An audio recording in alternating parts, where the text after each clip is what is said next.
मिनश्शैतानिर्रजीम बिस्मिल्लाहिर्रहमानिर्रहीम। तमाम तारीफ़ें अल्लाह के लिए, दुरूद व सलाम मोहम्मद वाले मोहम्मद के लिए। मोमिनीन किराम सलाम अलैकुम व अली मदद।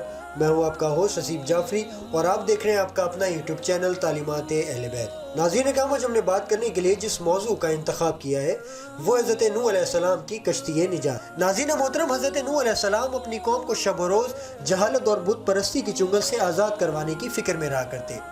उन्होंने अपनी कौम को जितनी भी नसीहतें की लेकिन उसका उनके ऊपर कोई असर ना हुआ। उन्होंने अपनी कौम के लोगों को बहुत ज़्यादा अज़ाब इलाही से डराया लेकिन वो अपनी गलतकारियों से दस्तबरदार ना हुए। ना कि सिर्फ वो दस्तबरदार हुए बल्कि वो बड़ी बेहयाई के साथ हज़रत नूह अलैहिस्सलाम को कहा करते कि नूह, तुमने हमारे साथ बहुत बहस मुबाहिसा कर लिया। अगर तुम सच्चे हो तो जिस अज़ाब इलाही की तुम बात करते हो उसे ला कर दिखाओ। अल्लाह ताला ने हज़रत नूह अलैहिस्सलाम पर वही नाजिल फरमाई कि अब इन लोगों में से कोई भी ईमान न लाएगा सिवाय उन लोगों के जो ईमान ला चुके हैं, लिहाजा तुम उनके अमाल यानी कि बुत परस्ती से परेशान मत हो। यही वक्त था जब अल्लाह ताला ने हज़रत नूह अलैहिस्सलाम को कश्ती बनाने का हुक्म दिया और यूँ वही नाजिल फरमाई, और हमारी निगाहों के सामने हमारी वही की निगरानी में कश्ती तैयार करो और अपनी कौम के लोगों के बारे में मुझसे बात मत करो क्योंकि ये गर्क हो जाने वाले हैं। हज़रत नूह अलैहिस्सलाम हुक्म खुदा के मुताबिक कश्ती बनाने के लिए तैयार हो गए। उन्होंने बड़े बड़े तख्ते इकट्ठे किए और उन्हें काट काट कर एक दूसरे के साथ जोड़ना शुरू कर दिया। कश्ती बनाने के लिए कई साल लग गए क्योंकि ये एक बहुत बड़ी कश्ती थी।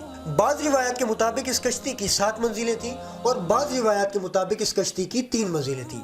हज़रत नूह अलैहिस्सलाम ने जानवरों को पहली, इंसानों को दूसरी और परिंदों को तीसरी मंजिल में रखा। हज़रत नूह अलैहिस्सलाम की कश्ती में सबसे पहले चूंटी सवार हुई और सबसे आखिर में गधा और शैतान सवार हुए।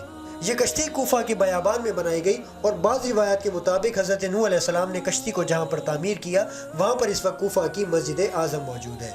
हज़रत नूह अलैहिस्सलाम जब कश्ती बनाने में मसरूफ़ होते तो उनकी कौम के लोग उनके पास इकट्ठा होकर आते और उनका मजाक उड़ाकर उन्हें अज़ियतें पहुँचाते, जिस पर हज़रत नूह अलैहिस्सलाम उन्हें जवाब देते कि वो दिन दूर नहीं जब हम तुम्हारा मजाक उड़ाएंगे क्योंकि तुम पर जल्द खुदा का अज़ाब आने वाला है। नाज़रीन किराम, हमारा आज का मौजू क़ससुल अंबिया किताब के पेज नंबर 68 जिसके मुअल्लिफ अल्लामा मोहम्मद इश्तिहादी मरहूम से लिया गया है। उम्मीद करता हूँ नाज़रीन किराम कि आपको हमारी काफ़ी ज़रूर पसंद आई होगी। इंशाअल्लाह अज़ीज़ इस चैनल को ज़्यादा से ज़्यादा सब्सक्राइब करें, लाइक करें, शेयर करें और बेल आइकन को प्रेस करना ना भूलिएगा ताकि हर नई आने वाली वीडियो का आपको नोटिफिकेशन मौसूल हो सके। इंशाअल्लाह अज़ीज़ अब आपसे मुलाकात होगी नेक्स्ट वीडियो में। तब तक के लिए इजाज़त दीजिए। अल्लाह हाफ़िज़।